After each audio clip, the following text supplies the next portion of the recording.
The animals advance on each other with increasing speed. Their claws are open so they could grab a leg or antenna or an eye stalk or anything else exposed and vulnerable. Once a body part has been successfully grabbed, the grabber will tail flick backwards sharply with claw clamped firmly shut and try to tear it off. Disputes that have escalated to this point typically create a clear winner and loser. The loser is unlikely to survive, particularly if he or she remains in the territory occupied by the winner, now a mortal enemy. So, all Jordan Peterson is doing so far is looking at nature. He is talking about how the wrens, you have these birds and these lobsters, and how they're territorial, and how really that's how all life is. They, find some sort of pecking order. They find some place where they can nest and get some food, where they have some space. And it's not just in the animal world, but it's in the human, world too. So if let's just say you have this bird flu that's going around amongst the bird population, well, the poorest and the most stressed are going to die first, and they're going to die in greater numbers. That's also true with humankind. So it's actually lobsters apparently are, super simple creatures, but that's why we can, ascertain so much about, just so all the only thing he gets from those lobsters is competent hierarchies. I just finished watching, some Spar and Brawl, and the Spar and Brawl is awesome. Check them out, Cam and Sam. I'm also liking Abba and Preach, or Abby and Preach or something. And then there's Bad Empanada. Bad Empanada, he's fucking great. This motherfucker's a tour de force from out of nowhere. But yeah, they were, highly critical of Peterson.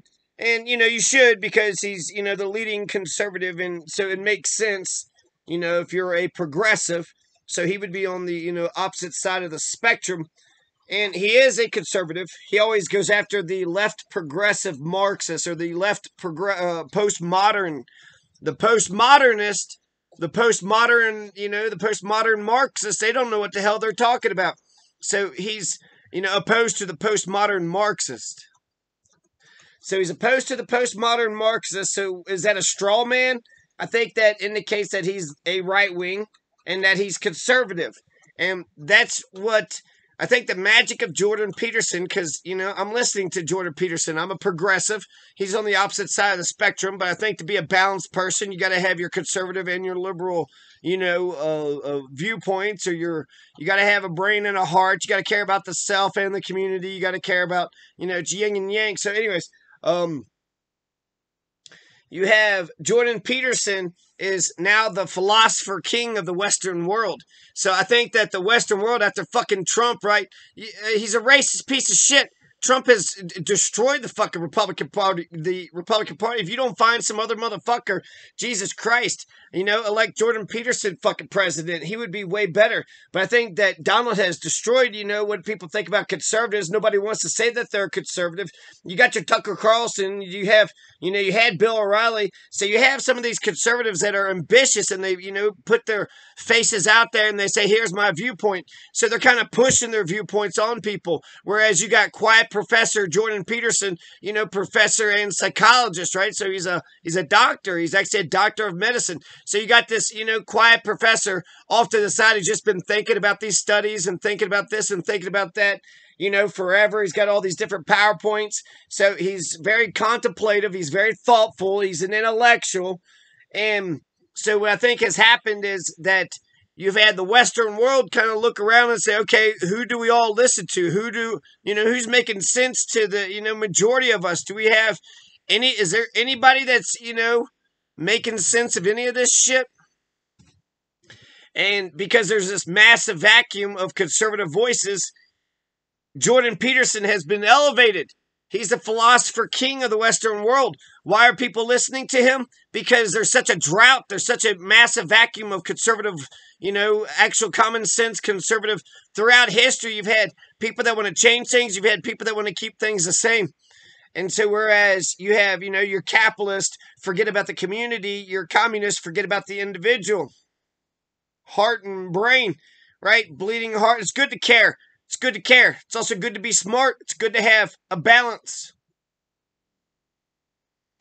And then to want to change things and want to keep things the same throughout history, right? You want to keep the good things and change the bad things. I mean, that's inevitable. So to have that conservative versus liberal sort of back and forth is an absolute vital and necessary, conversation that we have to have.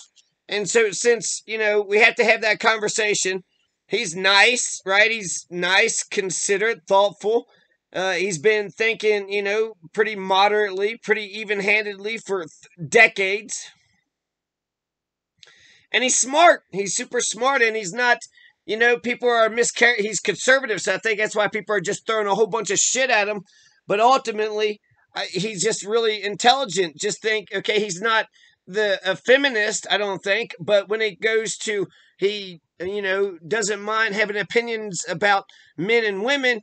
And so when he wades into that field, he essentially is on the side of women. He says, hey, to the men that are having, trouble, the women are right. They're right. So whether he's a feminist or not, that's a feminist perspective, is it not? He's, but he's kind of looking at it from a biological standpoint. Women are, picky and choosy, but it's important for them to be so because from a biological standpoint. So he was saying women are right. They're correct. Well, that's not your, typical right-wing fucking Rush Limbaugh blowhard fucking piece of shit, Donald Trump racist kind of conservative. That's a person that says, hey, there's shit in society that's working. And so the big thing with the lobsters is competent hierarchies. When he says, to be a full man, he's kind of criticizing the postmodern Marxists saying, what do you think? That all life is just about freedom? Just a bunch of freedoms? Is that all you give a shit about? And what I think is remarkable about that is I don't hear a bunch of people talking about a bunch of freedoms. And what he is saying, though, I'm all about freedom. So, I'm actually doing this thing on Bill of Rights and natural law and what have you. But freedom, a bunch of freedom is fantastic. But he's saying that he's offering the full picture. He's offering the other side of the coin. He's saying you get a bunch of freedoms, but you also got to be responsible. And you also got to, you got to do your duty, right? You got to be responsible and you got to be competent. And so when he talks about competent hierarchies, what he is saying is that in society, you got a mass shooter that's going around shooting people, right? That just happened in, Denver, Colorado, mass shooter killed 5 people. Well, you had a police officer that shot and took that guy out. And that's actually, if there's one thing that you could say that the police are good at is, violent fucking crime. At least when it's, if they catch him in action. So if they catch him in action, right? So there's a armed shooter that's going around shooting people. The police stood up, shot, and, so that's a competent hierarchy. That's a competent hierarchy which we need and which is necessary. There's a lot of competent hierarchies. A lot of, corporations and governments are doing lots of things. So, making whatever food, Burger King's making food and governments are, making bridges or whatever. So that's what Jordan Peterson adds to the conversation. He adds competent hierarchies. He adds responsibility. He adds competency. And, it's fucking brilliant. The shit that he's saying is just absolutely fucking brilliant. My biggest criticism with Jordan Peterson is he makes the distinction between agreeable versus disagreeable people. Agreeable versus disagreeable people, and that's how people, that's just their tenor. That's just how that's their disposition. That's their constitution. It's how people are set up. Some are just disagreeable. Others are agreeable. He says that he's an agreeable person, but he's got all this admiration for disagreeable people. Maybe I can kind of understand, an agreeable person looking at the Larry Davids of the world or whatever and thinking, so he's got all this, if he admires these disagreeable people all over the place, then, how can he call himself an agreeable person? Does he, I mean, I wonder what he thinks about that. Does he need to work on being disagreeable, or that's just his disposition? And so as an agreeable person, he's a nice, gentle guy. He's just thought about a lot of ideas and thoughts. And, I welcome Jordan Peterson, have some common sense, a conservative that's not a bunch of fucking, blowhard and fucking douchebag piece of shit. Jordan Peterson is filling in the gaps. So for me, yeah, a bunch of freedoms means a lot to me, but also let's be responsible and competent. That means a lot to me too. So there you go. When it comes to competent hierarchies, that's his main thing. He's correct. He's correct about it. We need competent hierarchies, and it's just inevitable whether you agree with it or disagree with it.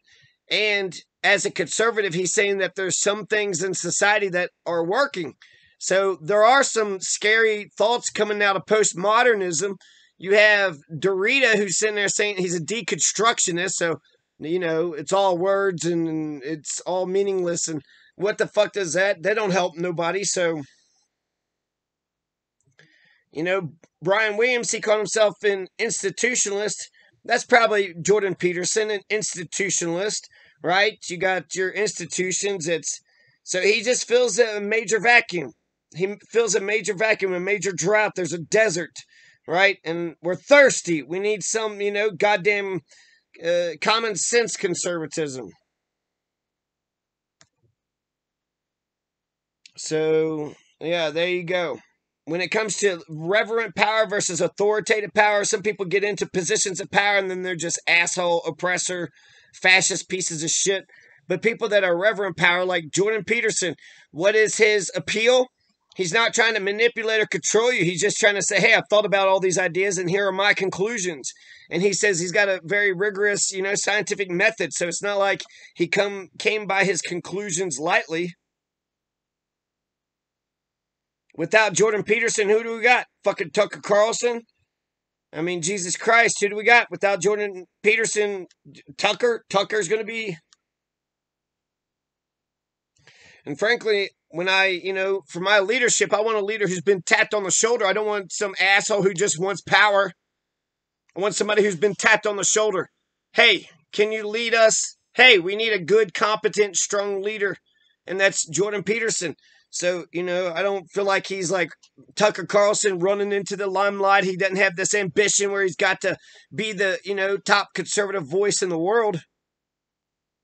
Jordan Peterson was tapped on the shoulder. And he might have some straw man arguments, but essentially the left postmodern Marxist, Karl Marx was an anti-Semite and postmodern. I'm a postmodernist because of the internet, 2000s, I'm a 2000. So the information generation, the postmodern era, but there are some postmodern, thinkers that if I was Jordan Peterson, I can kind of see where he's coming from, but that's also, I don't know, it's smart rhetorical tool.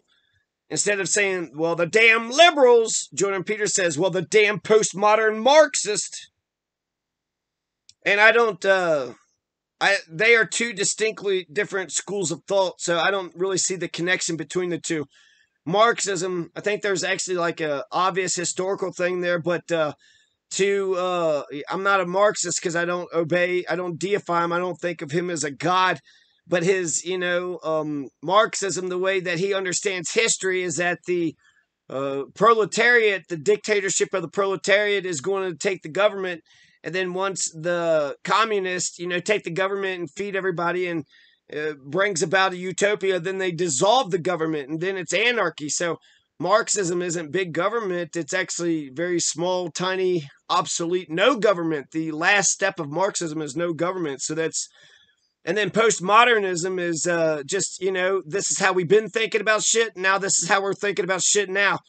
I just feel like we're inevitable. It's just, we're postmodernists, whether we want to be or not, because we're in the information age. The internet is the Gutenberg printing press revolution times 6 billion.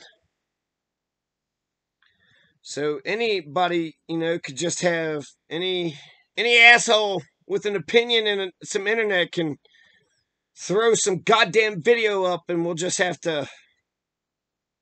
So I like that Jordan Peterson wasn't elevated because of his ambition, his hypocrisy. I like that he's an agreeable person. I like that he's an agreeable person. And, there's nothing that he says that isn't controversial. If anything, I find a lot of strength in Jordan Peterson when he says that you have to be willing to confront evil, when he says that you need to develop a philosophy of evil. Because frankly, he's right. I have been traumatized by evil. I don't understand how motherfuckers can be so fucking evil to another, I am traumatized by evil. And I've been thinking about a whole bunch of different things, and I don't want to really, it's just that, motherfuckers are just so goddamn evil, and it's kind of like, goddamn, the fuck you being such a fucking piece of shit for, you evil motherfucker? I know you're a piece of shit. You know, it would shock me if you were like a Jordan Peterson and giving good, wisdom and wise advice to anybody who's willing to listen. So, Jordan Peterson says you got to be willing to confront evil, and that's a big part of, and people are traumatized. But so I get a lot of strength. I'm going to keep on reading him. I like, what he's talking about. It makes a lot of sense. The competent hierarchies. We do need competent hierarchies. Are all the hierarchies of society, working or competent? No, they're not at all. So, if anything, he just, he kind of fills in the gaps, and he gives a fuller picture. Is it just a bunch of freedoms? Which freedoms are we talking about? People bitch about the First and Second Amendment. Do we agree on the freedoms? Because I'm all about the freedoms. But the other part to having a bunch of freedoms is our duty and our responsibility, our civic duty, our, responsibility of being a citizen in a republic. A dictatorship, apathy in a democracy is worse than a dictatorship. It's basically the same thing, only with the, guise of being based upon the consent of the governed. So yeah, I don't hate Jordan Peterson. If anything, he's a good, common sense conservative, which we absolutely need right now, because everything, is it all terrible? I mean, it depends on, if you're underneath an avalanche, it all looks pretty bad, right? But if you're like in a little house on a hillside in Sunnydale or some shit, then it might seem like it's A-okay, right? So, depending on your perspective, but having civic responsibility, civic duty, competency. He also mentions about just womankind. If they understood mankind, they're overthinking it. If they don't understand it, they're really overthinking it. But they are, they're motivators. They're motivators. And so, admiring competency, admiring responsibility, and admiring the Bill of Rights, admire a bunch of freedoms, admire really a civil society. You want to build a civil society? No. Oh, you want to build a cantankerous and violent and bloody society? What's the opposite of like restorative justice? Destructive justice? What's the opposite of a civil society? A terrible society? So, yeah. Leave Jordan Peterson alone. Leave Jordan Peterson alone.